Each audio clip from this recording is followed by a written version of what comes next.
আমি কেন কথা বলতে এসেছি আজকে? আমার হাজবেন্ড মারা গিয়েছে, ওই দুঃখতেই কথা বলতে এসেছি না। প্লিজ এটাকে ভয় করুন, প্লিজ আল্লাহকে ভয় করুন, প্লিজ প্লিজ। এই ছোট ছোট বাচ্চাদের এই ফুটেজ গুলা একবার একটু দেখুন। আপনার এই চামড়া আল্লাহ আবার গজাবেন এবং এই দুনিয়ার থেকে হাজার গুণে বেশি সেই আগুনের উত্তপ্ততা, ভয়াবহতা, জাহান্নামের ভয়াবহতা। এখন আর সেই যুগ নাই যে আপনি বলবেন যে এটা আমাদের ইন্টারনাল ব্যাপার। কিছু আপনার ইন্টারনাল ব্যাপার না। এই 12-16 কোটি মানুষের পয়সা দিয়ে এই প্লেন কেনা হয়েছে, আপনার অস্ত্র কেনা হয়েছে, আপনার বুলেট কেনা হয়েছে, সবকিছুই জনগণের ব্যাপার, কোনো কিছু ইন্টারনাল না। আজকে এদের বাচ্চাদের মেরে ফেলেছেন, এদেরকে পুড়িয়ে ফেলেছেন, এটা আপনার ইন্টারনাল ব্যাপার নাই? অন্য কোনো দেশ হলে এতদিনে সু করে দিত, একদম সু করে দিত, এদের বাবা মা এসে প্রতিষ্ঠানের নামে সু করে দিত যে ইউ অ্যান্সার মে, যে তোমাদের হোয়াট ওয়েন্ট রং।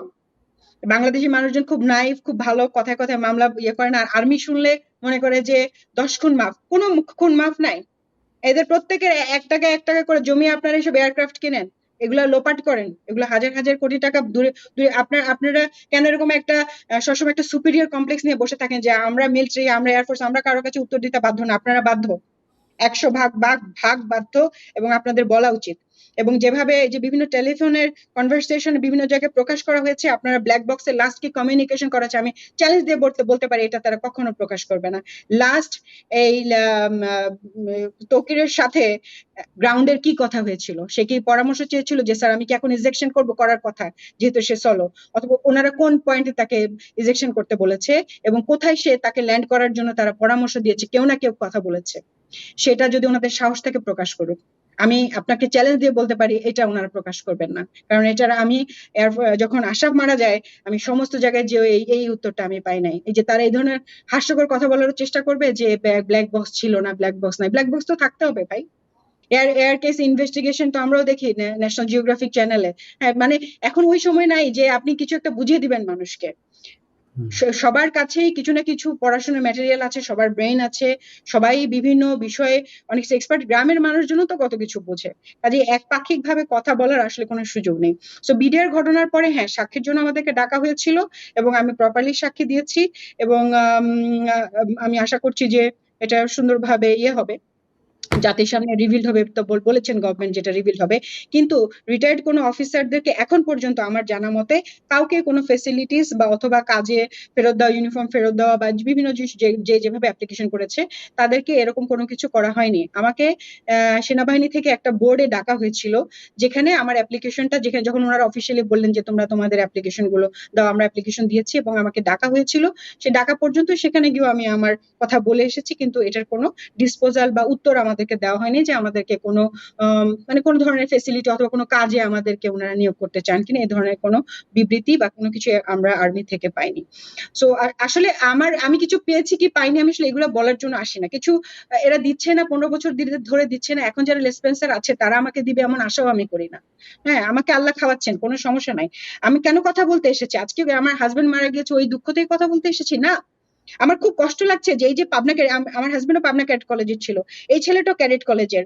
তো খুব দেখে এসে একটা প্রিফেক্ট ছিল, একটা ক্রস বেল্ট হোল্ডার, কি স্মার্ট, কি নিষ্পাপ তার চেহারা। আমার বুক ফেটে গিয়েছে যে মানে এই ছেলেগুলোই কেন এরকম, তানজিমের মতো ছেলে, ওদের মতো ছেলেগুলো যেগুলো কিনা ভালো, ওইগুলাকেই দেখেন যে টার্গেট। আমার কাছে এরকম মনে হচ্ছে। হ্যাঁ, মানে ও যদি বেঁচে থাকতো তাহলে আমরা জানতে পারতাম যে কি হয়েছিল বা কখন হয়েছে। ও তো বেঁচে নেই, ওকে তো আমরা, এটা যেমন আমার কষ্ট লাগছে, আবার এই যে বাচ্চাগুলা পুড়ে কান্না করে, ছোট ছোট বাচ্চা, ভাই 6 বছরের বাচ্চা, 7 বছরের বাচ্চা।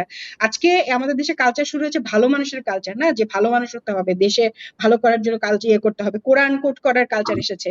আল্লাহ কোরআনে কোট করেছেন যে আল্লাহ আপনাকে নরকে আবার নতুন করে লাহম দিবেন, গোশত দিবেন, আপনাকে নতুন করে চামড়া দিবেন, আবার আপনাকে পোড়াবেন।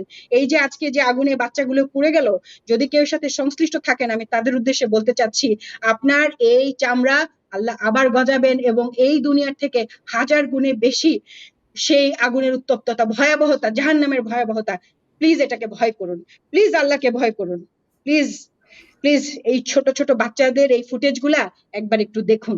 যদি আপনাদের কোনো মনে করেন কোনো গাফিলতি আছে, সংশ্লিষ্ট কোনো একটা কথা যদি আপনারা তদন্তে এসে বলেন, মানুষকে বলেন, যা আমাদেরকে হেল্প করবে, জাতিকে সাহায্য করবে, সার্বভৌমত্বকে সাহায্য করবে, আল্লাহর ওয়াস্তে কথা বলুন।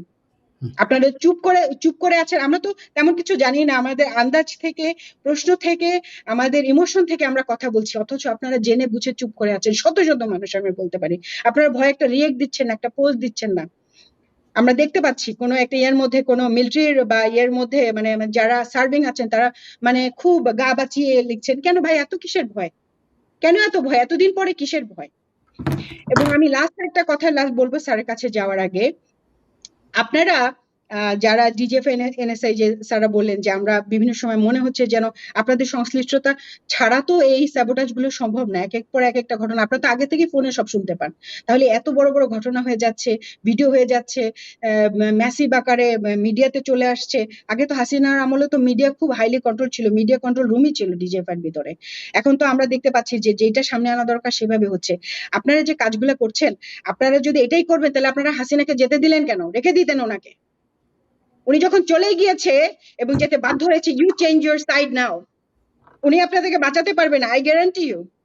আপনারা ভাবছেন যে হ্যাঁ একটা বছর পরে হোক না ইলেকশন, বিএনপি আসুক বা ইয়ে আসুক, আমাদেরকে তারা সেফ দিবে এরকম কথা হয়েছে, আমরা পরবর্তীতে আওয়ামী লীগকে আবার বিএনপির নামে এরকম করে নিয়ে আসবে। এটা যদি আপনারা ভেবে থাকেন, বোকার স্বর্গে বাস করছেন।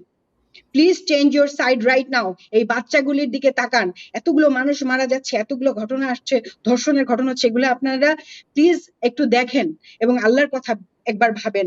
Fear Allah, fear Allah at this point, and আল্লাহর ওয়াস্তে আপনাদের সাইড চেঞ্জ করেন, দেশের পক্ষে আসেন। আমাদের দেশের সার্বভৌমত্বকে রক্ষা করা আপনাদের কাজ, অন্য দেশের পক্ষ এই দেশের মানুষকে মেরে ফেলা আপনার কাজ না।